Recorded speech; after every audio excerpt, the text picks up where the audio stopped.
Hey guys, how's it going? It's your boy Alex, and welcome to the Rodeo. We're back here again, and I have a first-time guest here on the podcast, the one, the only, Stony. Yo, what's up? Stony from Dallas. Hey, how you doing? How you doing? Good, man. What's up?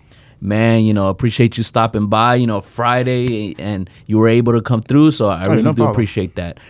First time here on the podcast, of course, so, let's get to know you a little bit, talk about music you worked on and what you got moving forward. For sure. So you said from Dallas. What part of Dallas are you from? Oak Cliff. Oak Cliff. How was it growing up in Oak Cliff?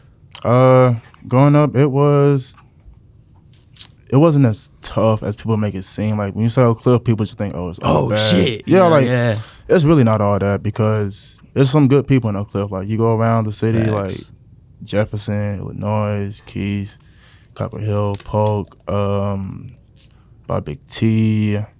Really, everywhere Oak Cliff, you're going to find somebody good in the city. It's not all bad. Like people make it seem. That's so true. People always make it seem like just because the area, is known for certain things or this and that, there's bad people everywhere. There's good people everywhere. So, would you say it's gotten better or it stayed the same? Or what are your thoughts on that? It definitely gotten better because I've seen like the changes in every little city they made. Like Bishop Arch, they're changing it. You see a lot of hipsters now. Yeah, definitely. A lot of hipsters walking around. I'm like, all right, that's cool. That's cool. Yeah. Do you mind that? Like, what is it called? Gentrification? Yeah. No, because Oak Cliff is really not too far from downtown. Like, we're really a skip walking away from downtown. Facts. So, it didn't really bother me. Got you. So, how was it growing up for you? What type of kid were you in? As a kid, I wasn't the best kid, but I wasn't like the worst kid. I was just like in the middle. Like grade school, like kindergarten all the way to like middle school. I was cool, Yeah. That's when I really found music too, like second grade, third grade. I found music very early, and then like middle school. That's when I really fell into music. Like, I was just like, by middle school, this is what I want to do. Like. Did you say to yourself, did you have a lot of friends? Were you into sports or anything like that? Sports, no. But, like, friends, yeah. I had the homies, like, you can ask anybody that know me, like, they're like, oh, Tony, back in school, he used to rap.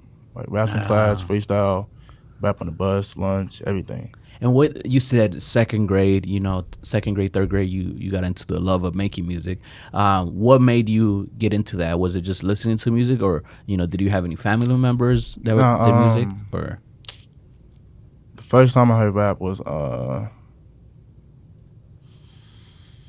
My Name Is by Eminem. Eminem. Yeah, like if it wasn't for him, honestly, I wouldn't be rapping. Really? Yeah, like his whole catalog. Once I heard the real Slim Shady and then the Marshall Mathers LP, Slim Shady LP, I'm like, this man's a genius. And then from there I just was like, all right. And then it was T.I., Lil Wayne, Ludacris, 50 Cent, Biggie, Tupac, Jay, Method Man, Nas. There's a lot of rappers. Yeah, a lot of rappers. lot of greats right there, named there for sure. Lots of lyricism, classics, and all that good stuff. So for you, do you still go into rap, like getting inspiration from the new artists, or is it just sticking to the classics, or what are your thoughts now with the inspiration that you get from? It's up and down. Like, I could go play an old T.I. track and be like, damn, that nigga was fired. I could just get inspired off what he said back in the day. Yeah. Or I can turn on Lil Baby and be like, damn, Lil Baby got something to say. And then I just get inspired off that.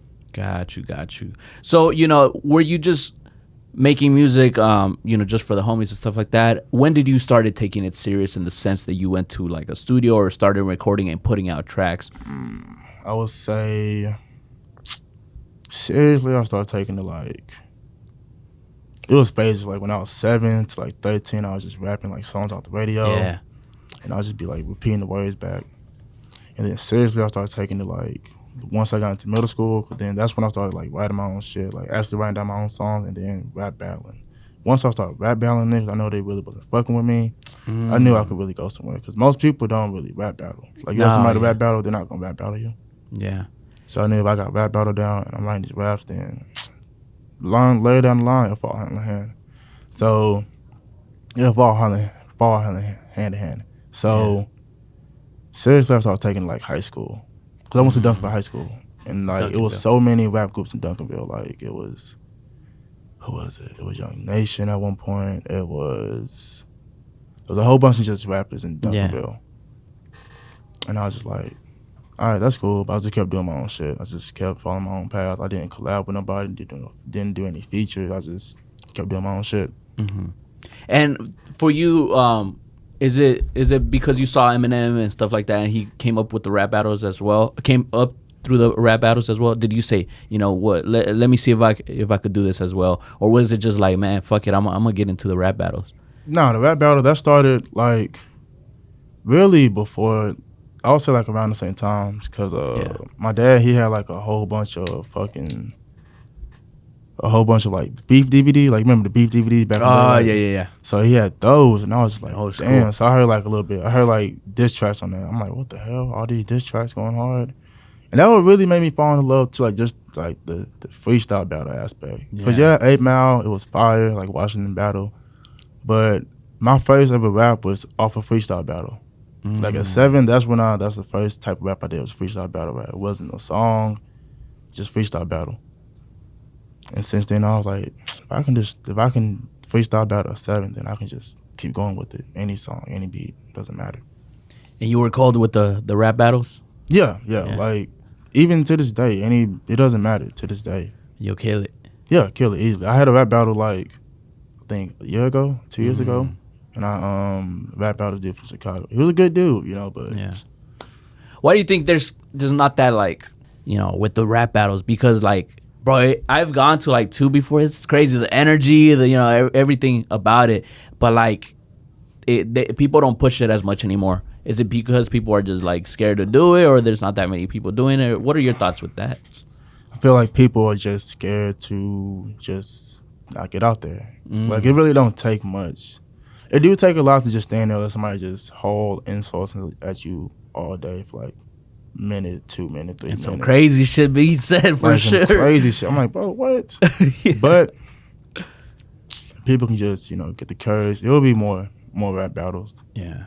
Because I don't hear too many rap battle leagues in Dallas, or really in the South. Like, they'll really be in like LA, New York, up north. There's so many different rap battles. The culture battles over there for the rap battles is bigger. Yeah, way bigger. Because that's where hip hop really started, in New York. So that side really gonna have rap battle locked down. Because that's what they grew up on. The corners, rap battling niggas, just a whole bunch of shit. Got you. So how did you get your name? Did you already start with Stony? That's the one I want. No, that was a high school name. Like, I went through phases of like my rap name. Like, I went through Johnny Ace, and then that was just off the love of like Mortal Kombat for Johnny Cage, and then my favorite card symbol being an Ace of Spades. But Stony, that was just my nickname from high school, just smoking a lot, honestly. So it's Stony. Yeah. And you said, I'm gonna stick with it. I liked it. Yeah. Got you. Way before Post Malone put that album out called Stony. Way before he did that. How did you feel seeing that shit? I was like, bro, this nigga really just took my whole, like, because that was the second choice. I was like, damn, Johnny Ace really kind of not hearing it, but Stony really is fire. Then when I seen Stony by Post Malone, I was like, all right, whatever. But, got you. Damn. So a segment I do have here as well on the podcast is showcasing the music. You know, just so that people get a taste of the music and what to expect from you. Yeah. What song did you want to showcase for the people? Yo, this is Stony. Finna drop this new song called On It. Be sure to stream it and support it and share it on all platforms. Appreciate y'all.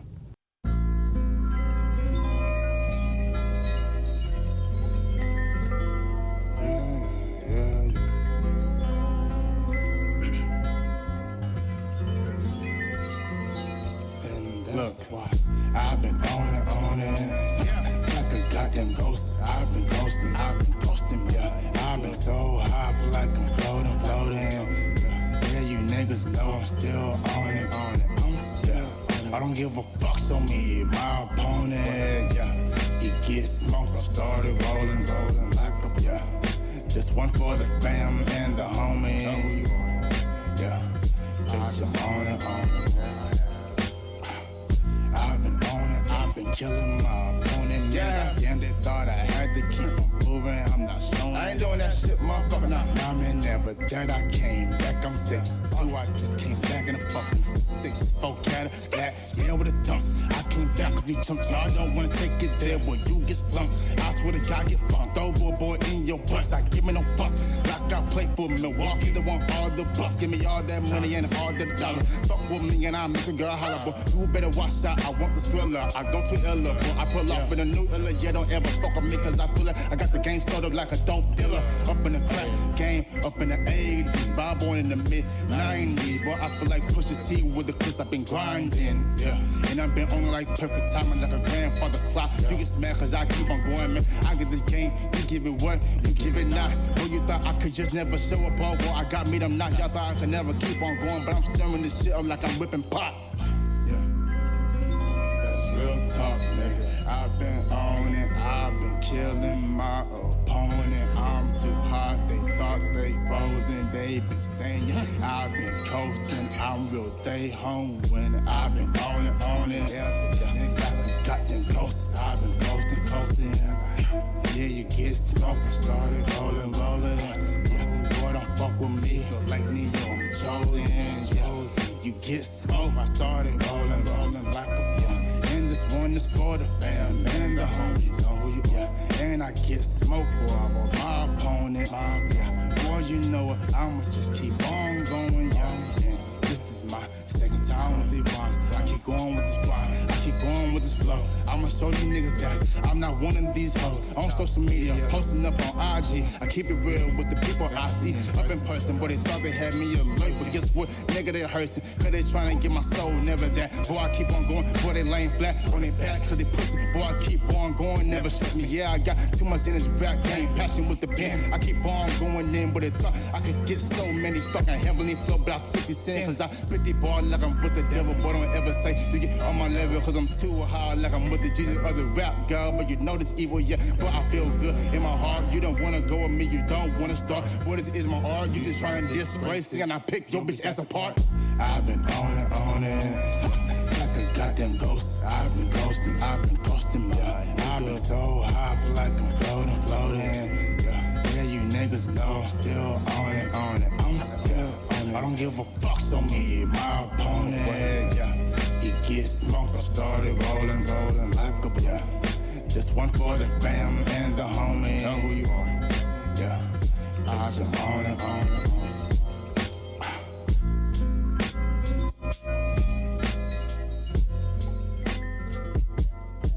Stony, that was On It. How did that song come about? You know, this is, you know, like I say, it's a little bit melodic. Like I said, it's a vibe. You know, if you were just chilling and stuff like that, smoking you one, it's a good song to listen to.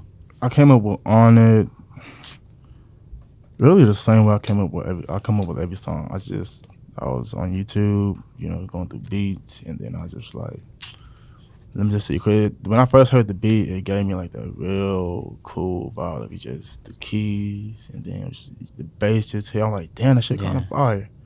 So I instantly just started writing to it. Then I think I went to the studio like the next day and just recorded it. Just knocked it out. Wow. So for you, is it you know, write your songs, or do you freestyle, or how do you go about making the songs? For making the song, I just go on YouTube, find a beat, and then I start like, if I really fuck with it, I'll start like just writing some ideas down, just like, all right, cool, da da da da da da da da da, and then by the third listen, I should have a whole verse down, and then usually that's when like I record myself just for like a rough draft, and then I go to the studio and then lay it down. Got you. Damn, that's crazy to think about how like for some people, you know, it might be, damn, I have to get inspiration as soon as I get to the studio. But it seems like you're more plan it out, execute it, and you're able to knock it out before, you know, like just wasting your studio time, I should say. Yeah, little flip side, you know, take 15 minutes to drop a track, and it'll take me like 25, 30 minutes to drop a track. Shit, bro. So I've noticed a lot of the songs that you make are just you. Is this because you want it like that, or you know, what's with that? It's really more along the lines of like, who can tell a story better than me on this beat than me, like. Now I know selfish shit. Now I know, like, I'm better than these niggas, better than these other rappers, but it's just like, I heard the beat. I see myself rapping on it. I got a story to tell. I don't need nobody else on it to tell my story. Like, people ask me to do collabs and features. I'm like, we can, but I just be so busy working on my own shit. I don't have time to really collab and do features with other artists. Got you. So this is planned out, like, you know, I'm building my foundation, my catalog, and then you know, in the future, might work some collabs and stuff like that. Okay, got you. That makes sense, because a lot of people sometimes they're super feature heavy, and then once they start making music on their own, they kind of also lose that fan base, because you know they were kind of just coming for the features and shit like that. So you know they don't build that foundation with their songs. What projects do you have in the works? Because you know, you seem like somebody who is able to record and then has a lot of music. You know, for sure you probably have a lot of music in the vault. I got, like, honestly, like four mixtapes worth, 4 albums worth. Oh shit! Like, I just be recording and just, that's why I haven't put nothing out in like a minute. I just been recording so much. Like, I do like a 2-hour session, get like 4 songs done in that 2-hour session. And then I'm stuck with like these songs, this batch of songs that's really good that I want to put out, but I don't have like no artwork for it. And I don't really like putting nothing out without no picture behind it, because if you was to put out a book with no picture, nobody's gonna read it. Yeah. And it could be a lot of shit say in the book, but if it ain't got no picture, no cover art, no graphic, nothing. Gets the attention, emphasizes the what you're trying to prove, or what you're trying to make of the story and stuff like that. So, got you. Then, so when do you feel like you'll drop something?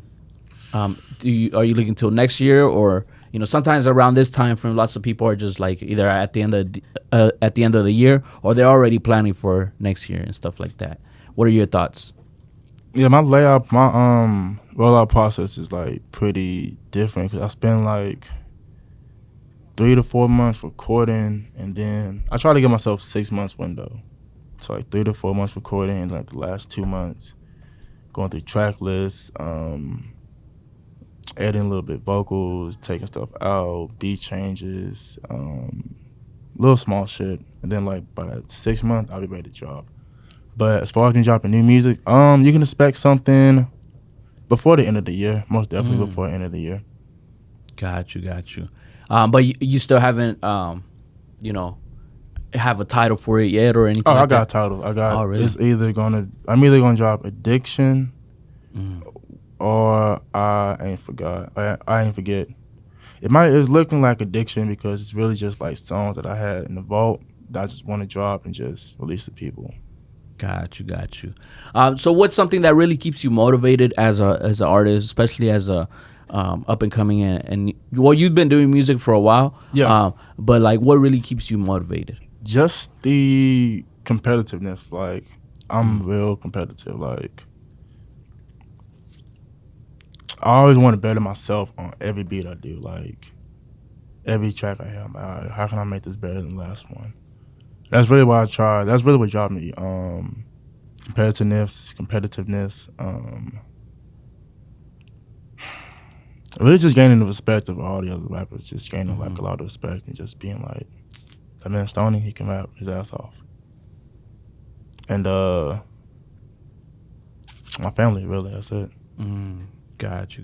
You got any kids? No, single. No? I mean, no kids. Got you. Then that's crazy to think about how, like, you know, sometimes people, they just be making music just to freaking make music. But, you know, like you said, you talk about there's a story behind my songs. You know, I have a story to tell. The motivation is genuine things. So, you know, it seems like you kind of are a, you know, deeper person than maybe some people are just like, oh, he's just making this type of music, you know? Yeah, I don't just make weed music. Just because my name is Stony, I'm not just making weed songs. Like, nah, I got bars. Don't get it fucked up. I got bars.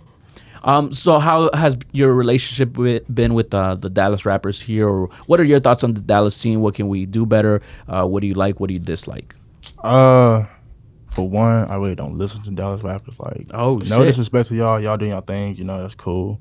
Bring attention to the city. Yeah. You know, but I just don't go out my way because I'm busy working on myself. Like, I'm busy working on myself. But as far as what we can do better, just what can we do better? We just gotta collab more. People say the same shit every time. Oh, we gotta collab more and we gotta network and all this shit. But really, we just had some better rappers. She'll be easy. Like, I feel like these other cities like LA really got too much attention. Atlanta got all the attention. New York all the attention. Even Houston got more attention than Dallas. Yeah. Even the rappers from Louisiana. But it's like, we can just like connect and just come together as a whole and just put something out that's like really dope that connects to the whole world rather than just Dallas or like Texas. Then shit could be really popping off for Dallas. Because there's too many great music in Dallas. Too many rappers. It's too much. So you think like we boxed ourselves in, like with just being like, you know, our little bubble here in Dallas or because like back in the day, like 2008, 2009, Dallas kind of had the rap scene on lock for like a small part, like a real small part, and then everybody just started like doing our thing with the Shad, the Duggan, the Cat Daddy, all that shit. The Boogie. The Boogie. Like, I'm like, bro, y'all Boogie. really taking the Boogie now? Now they're just being disrespectful. Like, yeah. They don't even know, like, all the Dallas rappers, like, Ill Will. There's so many Dallas rappers, like, that really put on. DeVoe, he really one of the main ones that, like, before Yellow Beezy, it was DeVoe. It was on BET 106 and Park, Yeah, I'm the talking video, all the everywhere. I'm like, hey, DeVoe got it. He made it. Yeah. And then Beezy came on the scene, had it on lock. And really, that's really been the only two, like, big rappers from Dallas is Yellow Beezy and DeVoe. I can't even think of another Dallas rapper. Oh, DLC. Mo 3? Yeah, Mo 3. Like, as far as, like well known, like, yeah, Yellow Beezy, that's on me. DeVoe, global Ice Cream. stuff. Yeah, global shit, like Ice Cream Paint Job. And the DLC from NWA from Dallas, too. Yeah. Then, like you said, I kind of agree with the point, like you said, in the sense that we kind of keep ourselves in the Dallas network. Yeah, like everybody flow sound the same, the beats sound the same. Nobody really just branching out like, oh, let me just try a different beat, or just try a different flow. Or just even say something different, like, than every other Dallas rapper. Yeah. Because, like, for example, you look at somebody like you mentioned earlier, a Post Malone. Yeah. He's making music not just about Texas, not about Dallas. He's making relatable, worldwide, global music. And, you know, you see the results that happen with that. You see he's superstar, mega superstar, selling out arenas and stuff like that. So I feel like you have some good points in the sense that we got to make sure we relate to the world. Yeah. Instead of just like, you know, your across the street. Yeah, across the your street neighborhood is more than, no. How has 2021 been for you up to this point? It's been good. I had a show earlier this year at Creators Don't Die in South Dallas that you came to. Exactly. And I just been working really on the music, just been stacking ammo, just loading the vault up, just waiting the job really. Got you. How was the show for you? The show was pretty dope. It was my first time ever being at that venue, and all the little clouds design. Like, yo, this little dome is pretty fire. Yeah. And then I went on stage, did my thing, and the crowd received it pretty good. The crowd was like, yo, you're pretty dope. I'm like, I appreciate it. A few people hit me up after the show, followed me on Instagram. And, that's how I came in contact with you. Yeah. My Instagram, by the way, is Stony 214 on Instagram. And I love doing shows. Like, that's really my favorite part besides recording, writing, listening to beats. Like, performing is my favorite part, hands down. It was crazy because, like, they were telling me that was the first time I go to Creators Don't Die. But they were telling me that before, I think the second show before that, bro, it was like packed out to the house. So, like, I was like, damn, for real. Because that one, it was probably like what?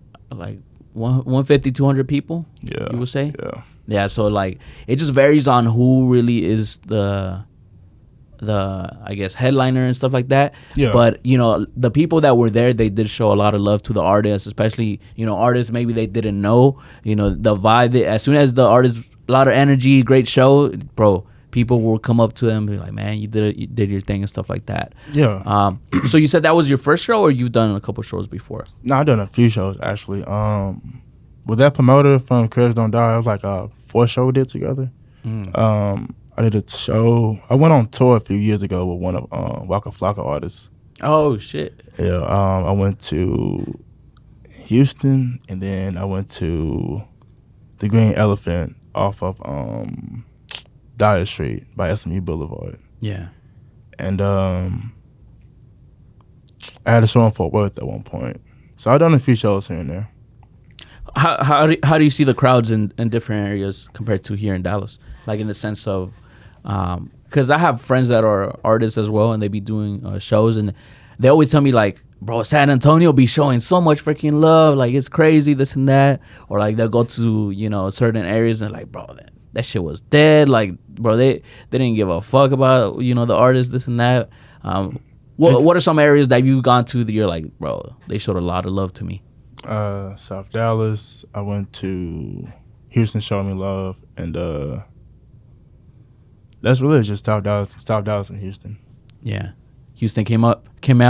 Yeah, Houston for sure. I fuck with Houston off top. Like Houston, really like my 3rd, 4th home. Damn, you be going there a lot, or? Yeah. I'll say like every year I go to Houston for like the past 5 years. Got you.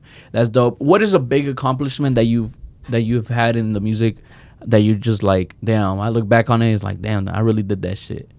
Putting out music. Like just that alone, it takes a lot to do that. Like people don't put out music every day. Like it takes a lot to record and just put your feelings and your vulnerability on the track, and then to put it out to the world, to receive it and see how to accept it.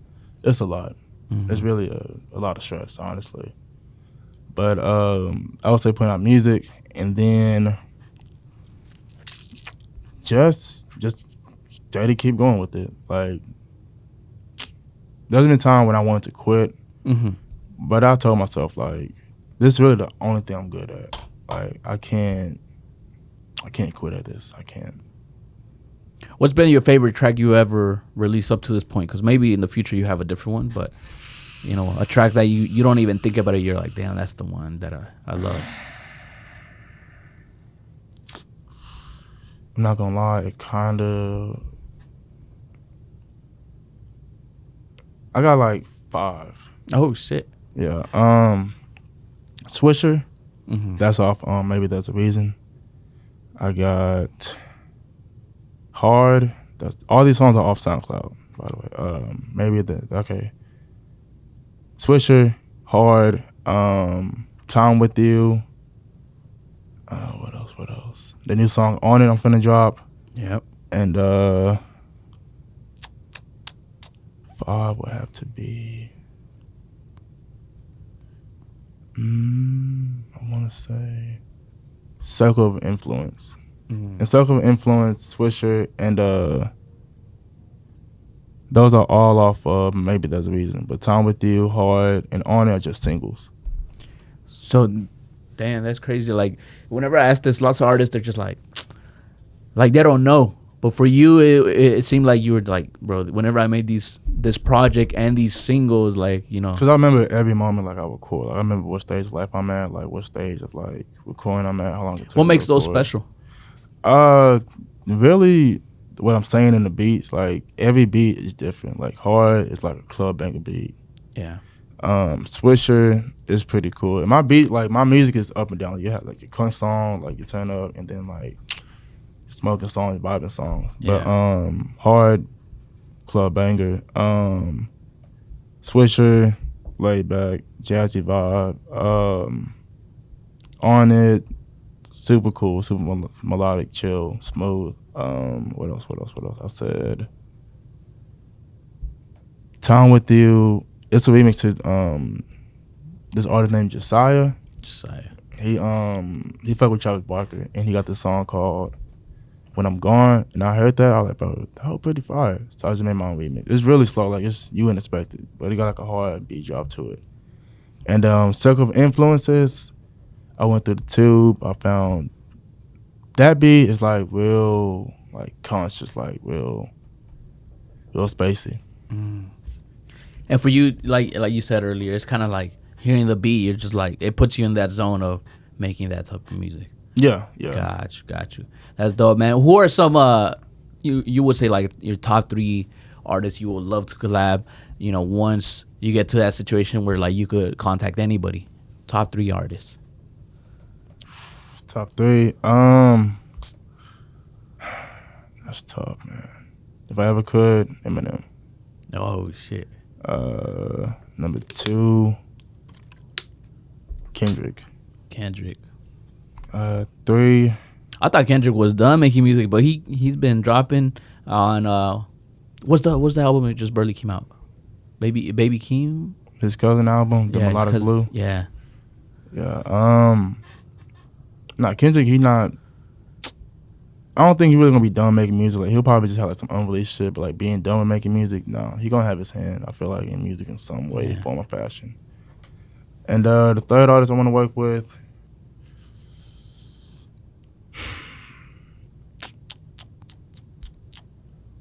This is rapper from Orlando named Kasky. He used to be signed to Cash Money.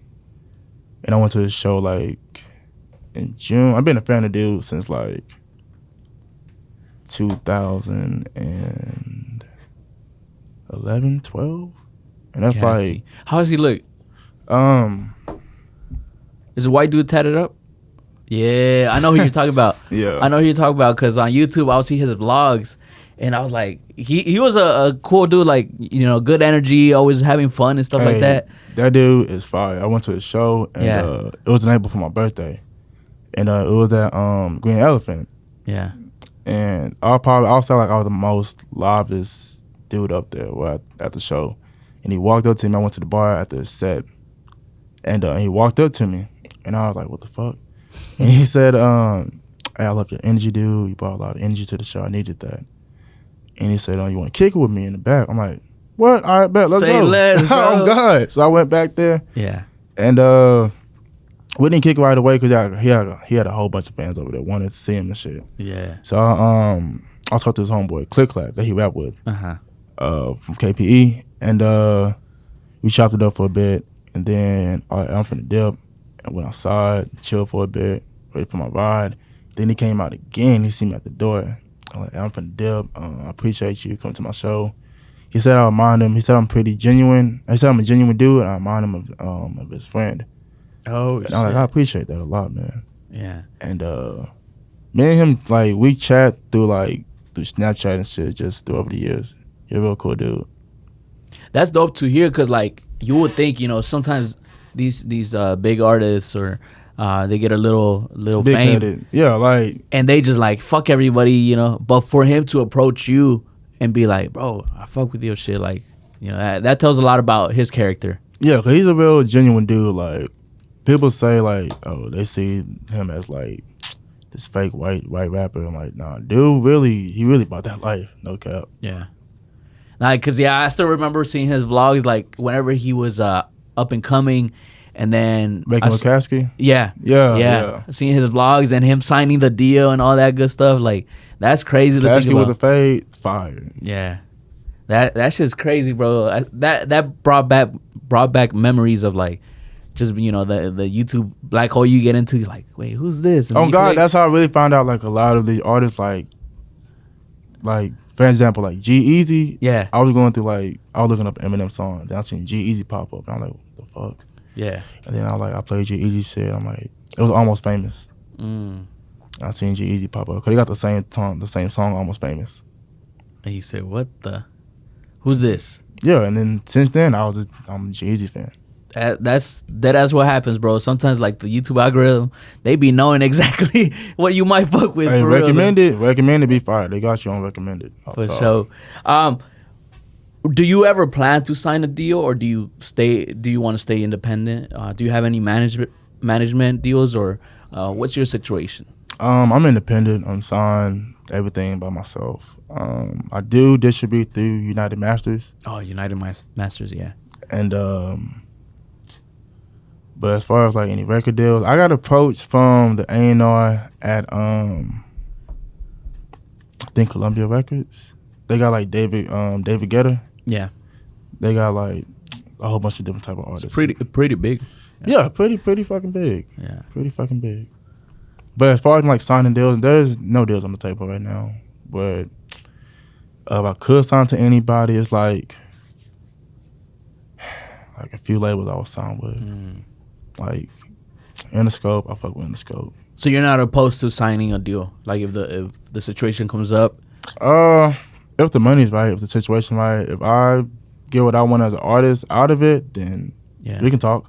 Dope. Can talk. That's good to hear, man. Because sometimes people kind of give up their potential great opportunity just for a little deal, like a 360 deal. Like, why would you just sign this really an advancement. First deal that they get. First deal, you didn't wait. You didn't like, oh, let me wait. Wait. Look over it at least. Nothing. You just signed. Oh yeah, 5,000. You didn't signed. All right, so we got this one.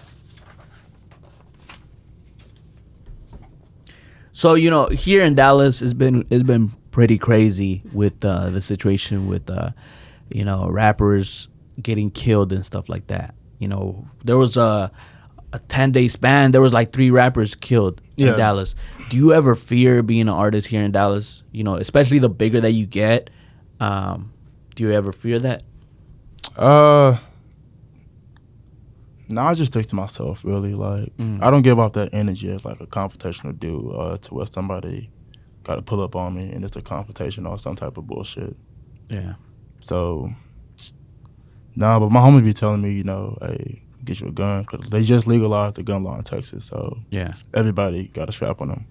That's facts. That's so true. As soon as that happened, I saw a lot of people that, I didn't expect.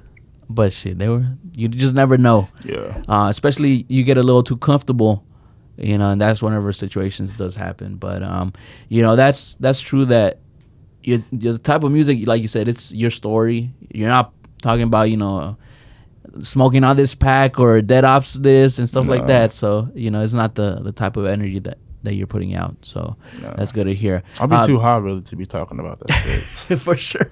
Like. Do you plan to stay here in Dallas, or are you gonna move somewhere once you get to that level? I want to stay in Dallas because like it's different.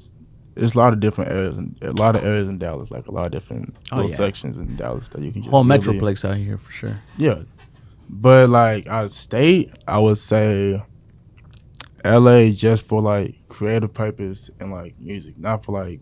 I'm gonna stay in LA or Cali forever. Just to like go there, make music, and not really just get comfortable. I just want to go to LA for a quick span. Atlanta, I would like to move to Atlanta. All these places just for creative purposes. Atlanta, LA, that's really it. Just Atlanta and LA. I have yet to visit Atlanta. Have you gone already? Yeah, I've been to Atlanta a few times. How's the vibe there? How's it been? It's pretty eclectic, pretty eclectic. A lot of different groups of people. I got family down there in Atlanta. Got you. Because LA was different. You kind of see movies and stuff like that. You're like, okay, I kind of expect or I kind of think what to expect and stuff like that.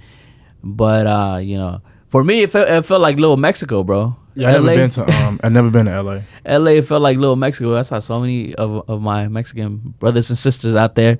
But you see, it's crazy because like you see all these big houses in the hills and stuff like that. Yeah. And then you go like a couple streets down, you see all this homelessness as well. So it's like you see a lot of like disparity between the rich and the poor. And that's really crazy that LA, like they say it's the city of dreams, I think. Yeah. But really it's like it's really half and half, honestly. If you go to LA with like no dream, you just want to just live in LA, you're gonna be tough because LA is expensive, like crazy expensive, bro. Expensive as fuck. Like there was, I saw a picture once, like it looked like a little shack. Yeah. Freaking $400,000. You get that here in Dallas like for like $20K, bro, like $30K. But it's crazy how the more people want to go somewhere, the more it fluctuates with the price because supply and demand. Yeah, like even here when you mentioned earlier about gentrification, it's even making like Bishop Arts rise up. Like their apartments is like expensive as fuck just for a new apartment. Yeah, I'm like damn. But Bishop Arts and like Deep Ellum do got like that rich vibe, like definitely deep in downtown. That's so true because like even the spots and like the certain shops that you see, you're just like, it's a bougie little spot, bro. Like like every like you go off of like Lamont Avenue, like Knox Street, like the Apple Store, they got like their own little section. Like what the fuck, you would never see the type of store in the Cliff ever. I've seen that happen a lot, out here. So what do you think you have to do as an artist to get you to that next level that you want to, get off just being a Dallas artist, but just like we talked about, global? Just consistently putting out music and like quality music, and just always being there with the bars and the rap and just staying consistent with that. Got you. Where do you see yourself 5 years from now? 5 years, 30 ball, touring, working with some legendary producers, like some legendary producer. Still doing music, always doing music, always. Do you ever plan to like do other things once the music has been settled in? You always see these big artists. You see, well, not all, but like Jay-Z, he branched out. Eminem, he has radio. He has record. Yeah. I want to own like a record company, like a record label. Dope. But pretty much the focus would be still on music, right? Yeah, like I want to venture into like I guess like real estate and doing merchandise. Oh, okay. Shit like that. Do you have any merch out? No. I'm planning on dropping merch pretty soon. Planning on dropping shit. Let us know whenever you do that. We will promote it as well. Yeah, for sure. Appreciate it. What lessons would you give to some new artists that are, either barely coming up or, what lessons would you, save them that time that you've gone through? Just know yourself as an artist. Like, know what you want to talk about. Don't just speak your truth, honestly, and don't let somebody tell you otherwise that you can't follow your dream. Like, you got a dream and a passion, go out for it. Do what you got to do. Make that time, sacrifice, risk what you got to do to make your dreams happen. Because if not, then nobody gonna make your dreams happen for you. Have you had any people like tell you that, like, hey, what? Man, just give up, bro. Like, don't do it. What, man? Quit doing this. Throughout, really my whole life, honestly, people told me, "Oh, don't rap. Like, do something else." I'm like, bro, what are you talking about? Do something else. This is really the only thing I'm good at. Little do they know, because it's like I went through grade school and I was just writing songs. Like, my first ever experience like a live crowd was a talent show. Yeah. And I was like, the school I went to was like from kindergarten to 8th grade. Okay. And I was the only 6th grader out of like everybody there. Everybody. And I did It's Too Late to Apologize by One Republic. And I knew once I performed that song that my stage fright was gone. People ask me, do I have stage fright? I'm like, no, I don't have stage fright. I conquered that at a young age. So leading to that, were you like, fuck, what if I fuck up, this and that? Nah, because I rehearsed. Oh, you were ready. You were prepared. Yeah, like, by the time I was in 6th grade, I already knew I wanted to do rap. Like, I already knew, because I've been rapping since I was like 7. Yeah. So by that time, from 7th to 6th grade, I was deep into it. I was already in. I knew every Eminem song off the Marshall Mathers LP, Eminem Show, all that shit. Damn, that's dope to hear, because like sometimes people, that's something that they have to like conquer, because they'll be in the studio and it's just them or the homies and this and that. But once you're on stage, the focus is on you, the spotlight's on you. Some people, they're not the best performers. They'll just literally just be on one spot, just trying to get through that? I can't do that. Like, I can't just be on stage in one spot because, like, my music, it gives me.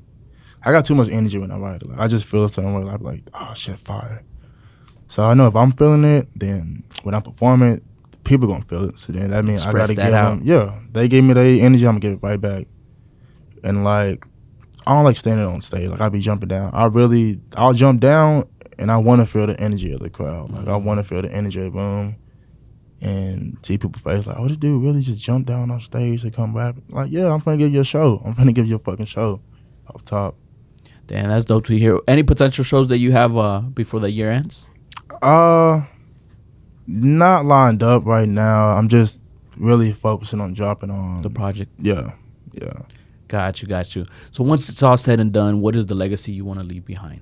Whenever they say Stony. A rapper from Dallas that just raps his ass off, that really put his pen to the paper and just grind. He just didn't take no for an answer. Just didn't really give up and just kept going and going up despite what anybody said or anything that came along the way. Facts right there. All right, where could they find you? How could they contact you? Where could they stream your music and all that good stuff before we head out? You can find me on Instagram at Stony214. My SoundCloud is Stony214. What else? Facebook, Stony. Apple Music, Stony. And that's really it. Spell it out. How do you? Stony. Stony. And then Stony on Instagram is Stony, Stony214. Got you. All right, guys, make sure you like, comment, subscribe, hit that notification bell, get notified whenever we drop new content. Yes, sir. Stony was in the building. We out. We Peace. Out.